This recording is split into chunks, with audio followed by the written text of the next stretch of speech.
Talking about WrestleMania, your dress attire, WrestleMania, the lovely touch and tribute to Eddie Guerrero. Was it your idea to do it, and did you have to get permission to do it? Oh, no, it was all my idea. I never get permission. Hello, I'm the boss. But yeah, I just knew Eddie was such a big inspiration to me.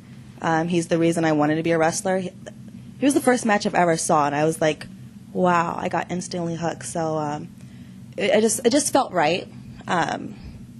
Everything just felt right. Like, I wanted that gear, especially. He was for in WrestleMania. attendance for the Raw event when they paid tribute to Eddie. Yes. That's right, weren't you? Yep, I was. It was really hard. I was 13 years old, and the day before, I actually won front row seat tickets, and I thought it was a sign from God. So I prayed. I was like, "Please, God, let Eddie look at me, look at my sign, smile at me, throw his shirt at me."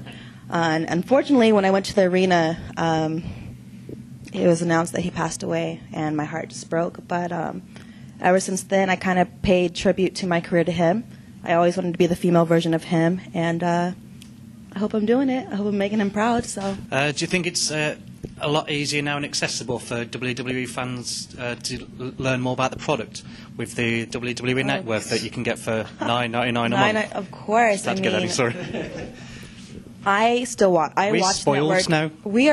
We are so spoiled. You can watch anything on the WWE Network. We have legit content from 1980s, the 70s, the 60s to the current content now, and I love going back and watching like old SmackDowns and Raw, and it just makes me feel like a kid again. I'm like, wow, this stuff is so cool. And when I see my picture on the front page of like the network, sometimes I just go, man, I am truly living my dream, and it's so awesome. You get every pay-per-view in the history of wrestling. Like, what? That is awesome. You've had one of the quickest and most phenomenal rises in your career when you started training in 2008. Your first match in Chaotic Wrestling, was it 2010? 2010, yeah. So now 2016, being in WrestleMania for the WWE Women's Championship in under a decade. Do you ever just sit there sometimes and go, what the hell? You know, sometimes I do, but sometimes I don't, because when I really think about it, I just start crying.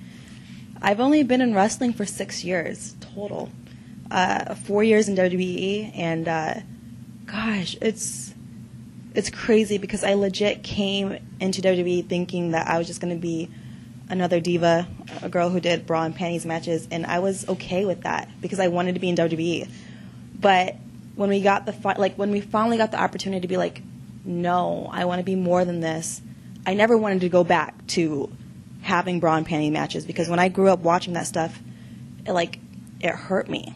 I always watched the guys, and I always inspired to be like the guys. So, it's when I think about it, it makes me cry because I've done so much in 6 years. I don't want to make you cry, don't worry. And it's insane. So I can't imagine what I do in 5 more years. You know what I mean? So it's crazy. Do you think it's even better and easier now for WWE to nurture their young stars because of how impressive the Performance Center is compared to what they used to have? The Performance Center is legit a college for wrestling. It's insane, and we were given so much. I mean, we have the top coaches in the world. We have a promo room where we can practice our promos.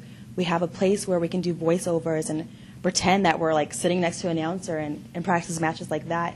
And we have a state-of-the-art gym, and it's an amazing place for wrestlers. And it's so exciting for any wrestler to go there and have the opportunity to train and perform there. It's top-notch.